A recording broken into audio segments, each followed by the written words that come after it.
తటిల్లేఖాతన్వీం తపనశసి వైశ్వానరమయీం నిషణ్ణాం షణ్ణామప్యుపరి కమలానాం తవ కలాం మహాపద్మాటవ్యాం మృదితమలమాయేన మనసా మహాంతః పశ్యంతో దదతి పరమాహ్లాదలహరీం. అమ్మా, మాయచేత ఏర్పడిన మలినాలను పోగొట్టుకున్న మహాత్ములు సహస్రార కమలములందు నీ సూర్యాచంద్రాగ్ని రూపమును మనస్సుతో దర్శించి పరమానందాన్ని పొందుతున్నారు. భవాని త్వం దాసే మయి వితర దృష్టిం సకరుణాం ఇతి స్తోతుం వాంఛన్ కథయతి భవాని త్వమితి యః తదైవ త్వం తస్మై దిశసి నిజ సాయుజ్య పదవీం ముకుంద బ్రహ్మేంద్ర స్ఫుటమకుట నీరాజిత పదాం. అమ్మా, నీవు నా యందు దయగల చూపును ప్రసరింపజేయి తల్లి అని స్తుతించదలచిన నీ భక్తులు అమ్మా నీవు అని పిలిచే లోపే బ్రహ్మాదులు హారతులు పట్టే సాయుధ్యాన్ని వారికి అనుగ్రహిస్తావు తల్లి. త్వయా హృత్వా వామం వపురపరితృప్తేన మనసా శరీరార్థం శంభోరపరమపి సంఖ్యే హృతమభూత్ యతేతద్వద్రూపం సకలమరుణాభం త్రినయనం కుచాభ్యామానమ్రం కుటిలశశి చూడాలమకుటం. అమ్మా, నీవు ముందుగా శివుని యందు సగభాగం పొంది ఉన్నావు కానీ ఎర్రని కాంతి ప్రకాశం, మాతృస్థానములు, నెలవంక, త్రినేత్రాలతో ఉన్న రూపాన్ని చూసిన తరువాత నీవు సగభాగంతో తృప్తి చెందక మిగిలిన సగభాగం కూడా అపహరించినట్లు సందేహము కలుగుతున్నది తల్లి. జగత్సూతే ధాత హరిరవతి రుద్రక్షపయతే తిరస్కుర్వన్నేతత్స్వమపి వపురీశ స్థిరయతి సదా పూర్వస్సర్వం తదిదమనుగృహ్ణాతి చ శివః తవాజ్ఞామాలంబ్య క్షణచలితయోర్భ్రూలతికయోః. అమ్మా, బ్రహ్మదేవుడు జగత్తును సృష్టించడం, విష్ణువు రక్షించడం, రుద్రుడు లయం చేయడం, సమస్తాన్ని ఈశ్వరుడు అంతర్ధానం గావించడం, సదాశివుడు మరల మొత్తాన్ని ఉద్ధరించడం అనే క్రియలు నీ యొక్క కనుబొమ్మల ఆజ్ఞకు లోబడే జరుగుతున్నది కదా తల్లి.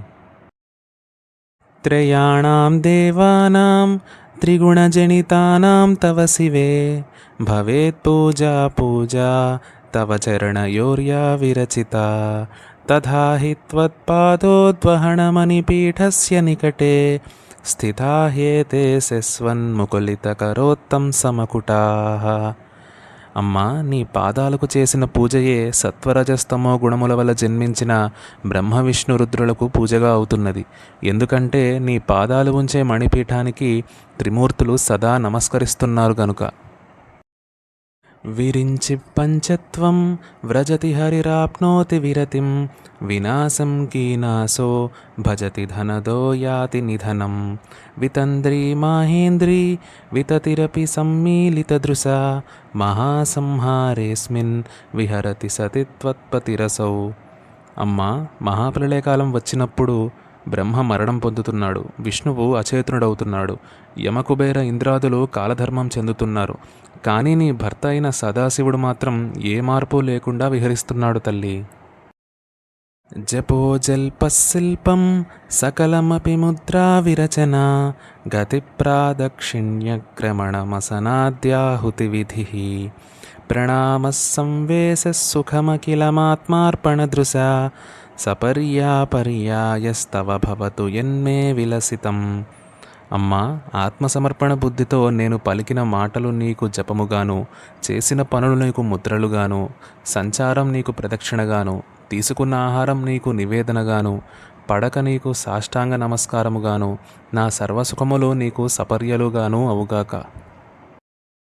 సుధామప్యాస్వాద్య ప్రతిభయజరా మృత్యుహరిణీం విపద్యంతే విశ్వే విదిశతమఖాద్యాదివిశతః करालं यच्क्वेलं कबलितवत कालकलना न सिंहोस्तन्मूलं तव जननि తాటంకమహిమా. అమ్మా, బ్రహ్మ, ఇంద్రులు మొదలైన దేవతలందరూ జరామృత్యువుని పోగొట్టుకునేందుకు అమృతం సేవించినా ప్రళయకాలానికి వశమైపోతున్నారు. కానీ కాలకూట విషాన్ని తాగిన నీ పతి అయిన సదాశివుడు మాత్రం కాలానికి వశం కాక సదా నివసించడానికి కారణం నీ చెవులకి ఉన్న తాటంకముల మహిమే తల్లి. కిరీటం వైరించం పరిహరపుర కైటబభిదః కఠోరే కోటీరే స్ఖలసి జహి జంభారి ముకుటం ప్రణమ్రే శ్వేతేషు ప్రసభముపయాతస్య భవనం భవస్యాభ్యుత్థానే తవ పరిజనోక్తిర్విజయతే. అమ్మా, నీ మందిరంలోకి సదాశివుడు వస్తున్న వేళ స్వాగతం కోసం నీవు తొందరగా ఎదురెళ్తున్నప్పుడు బ్రహ్మ విష్ణువు ఇంద్రాదులు చేసే ప్రణామములకు వారి కిరీటములు నీ పాదాలకి అడ్డు తగులుతాయేమో అని నీ సకులు జాగ్రత్తలు చెప్తున్నారు తల్లి. దీనిని కుండలిని శక్తి చక్రస్థానాలు దాటుకుని సహస్రారానికి చేరుకునే ప్రక్రియ అని కూడా పెద్దలు చెప్తారు. స్వదేహోద్భూతావిర్గృణిభిరణిమాధ్యాభిరభితో నిషేవ్యే నిత్యే త్వామహమితి సదా భావయతి యః కిమాశ్చర్యం తస్య త్రినయన సమృద్ధిం తృణయతో మహాసంవర్తాగ్నిర్విరచయతి నీరాజన విధిం. అమ్మ, సదా సేవింపదగిన ఆద్యంతములు లేని స్వరూపంగా అష్టసిద్ధులతో కలిసి ఉన్న నీవే నేను అను తాదాత్మ్యం పొందు సాధకుడు సదాశివుని ఐశ్వర్యాన్ని కూడా తృణీకరిస్తాడు. ప్రళయాగ్ని సైతం అతనికి నీరాజనం పడుతుండడం ఏమి ఆశ్చర్యం తల్లి.